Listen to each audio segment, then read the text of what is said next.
Við ætlum að fá nýjar fréttir frá Rangárþingi Eystra og þar hún Árný Lára. Komdu sæl. Sæll og blessaður. Hvað segirðu? Bara fín. Gaman að heyra í þér. Já, sömuleiðis. Og varst aðeins vant við látin í síðustu viku? Ég hef búin að vera vant við látin síðustu 2 vikur. Svona. Já. Það er heilmikið að frétta. Nú er bara styttist í jólin og segðu mér nú eitthvað skemmtilegt. Algjörlega. Já, það er bara í tilefni jóluna. Þá við kveiktum á jólaljósanum í síðustu viku í þorpinu, eða á Hvolsvelli og svo við Landsbankann. Þeir gefa okkur alltaf 3 landsbankamenn. Og það var helgari stemning þrátt fyrir frekar leiðilegt veður. Nú? Það var svolítið rok og rigning svona, en það er allt í lagi. Jæja. Það kemur stundu fyrir að það er ekki alltaf gott veður hjá okkur, eins og þú segir.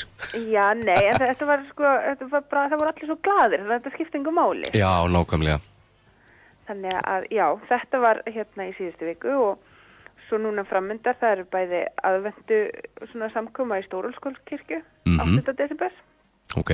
Þá eru kirkjukórar og barnakórar og svona, já, bara svona notaleg stund í kirkjunni. Já.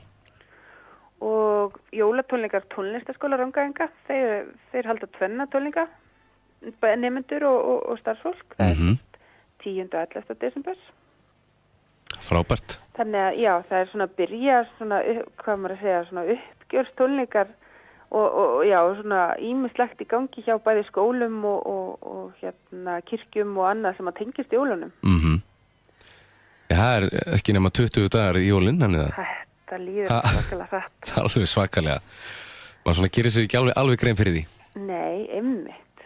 Svo ætlar hann Óskar Magnússon sem er þekktur kannski mest fyrir að vinna hjá Morgunblaðinu og hann ætlar að lesa upp úr nýútkominni bók sinni á Hellisólum næstkomandi föstudag. Já, frábært. Hann er með bókina Láti síga piltar. Og þetta er svona, já, eins og segir, ljúki mjöltum og komið og skálið með sögupersónunum Hrafni og Orrastöðum, Jóhunni og Bjarna og Auramel og fleirum. Þannig að þetta verður örugglega mjög skemmtilegt. Já, heldur betur. Ertu farin að skreita eitthvað sjálf? Já, ég er svona aðeins að reyna að gera svona, það er orðið mjög skreitt í sveitafélaginu. Það er fólk snemma í skreitingapakkanum þetta árið. Já, það hefur svolítið verið talað um það að fólk hefur svona, já, eins og segir, byrja aðeins fyrr. Já. Og það er ekkert að því? Nei, þetta er bara gaman. Þetta lyftir bara upp bara huganum og passa vel við. Hún er allt í bara kafi snjó og það passar mjög vel við. Nákvæmlega. Er einhver jólabasar, jólabingo eitthvað framöndan? Það var jólabasar núna á síðasta, eða sunnudaginn, 1. í aðventu, þá voru jólabassar kvenfélagsins á kirkjukvöldi, það er svona viðburður, það er kirkjukvöldi er dvalar og hjúkrunarheimili Já. Og það er alltaf með, já, þetta er alltaf samstarf, þeir eru með handverksmarkað heimilismenn og kirkjukvöldi og kvenfélagi með kökubassar. Já, en svo sem framundan er ekkert kannski held ég inn í basarar, en það getur alltaf eitthvað komið inn. Já, algjörlega. Já, nákvæmlega. En ég verð að spyrja út í verslunarmálin, hvað kom út í þessum stóra fundi hérna? Mest af öllu kom nú bara fram hvernig staðan er hjá okkur núna. Það var svo sem kom ekkert framundilega hvað verður gert, heldur bara hvernig staðan er, við hverja er búið að ræða og hvað er í boði að gera á svæðinu.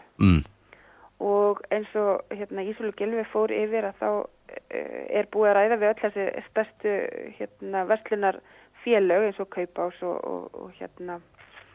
og bónusmenn og allt þetta. Já. Og nokkuð fyrirtæki eru bara búin að segja þess að þau sjá ekki hagsmunni að koma til okkar, en önnur eru volg, þannig að þetta er mjög mikið framtíðar vinnumál sem að þarf að fara í. En svo var líka bara fólk að láta svona heyri í sér hvað þeim þætti svæði. Það var svolítið svona kannski sett út á vöruverð og kannski gæði miðað við vöruverð. Það var svona það helsta í rauninni sem að fólkið var að tala sko. Akkurat. Þannig að, en við bara, það verður unnið í þessu áfram og hvort sem það, hvað sem verður, sko, við náttúrulega vonumst til þess að við fáum góða búð til okkar, hvort sem að kaupa og seldur áfram hjá okkur og taki þá bara sína búð í gegn, Já. Hvernig sem það verður. Það er hugur í fólki, það vill allan einhverja breytingar. Já, fólk vill breytingar sérstaklega og finnst það alveg eiga það skilið með að við bara hvað er í gangi hér á svæðinu, hversu mikil verslun er hérna. Þannig að ég er svo sem, ég tek alveg undir það að það mætti kannski aðeins skoða svona samræðum á milli einmitt gæða og verð. Já, það skiptir miklu máli. Það skiptir mjög miklu máli. Nákvæmlega. Eitthvað svona að lokum, Árný? Já, ég bara minna á námskeiðin sem Katla Jarðvangur er að halda í desiberi í samstarfi við Fræðslunefnd Suðurlands. Já. Það er bæði aðvendan á árum áður. Það er námskeið sem verður núna 8. desiberi á Skógasafni. Og svo er íslenska sagnir og þjóðtrúahefð. Það eru 3 dagar í desember sem að verður talað sagna menning og þjóðtrú. Það er nú svolítið skemmtilegt. Þetta er svolítið spennandi, sko. Þetta er sendt út frá bæði Kirkjubæjarklaustri og Hvolsvelli, þannig að fólk ætti að geta sótt þetta hvar sem er. Þetta er skemmtilegt. Minna á þetta. Það er hægt að lesa þetta og meira til inn á hvolsvöllur.is. Algjörlega. Árný, Lára, takk hérlega fyrir spjall og við heyrumst í næstu viku. Flott er. Takk, bless. Já, bless.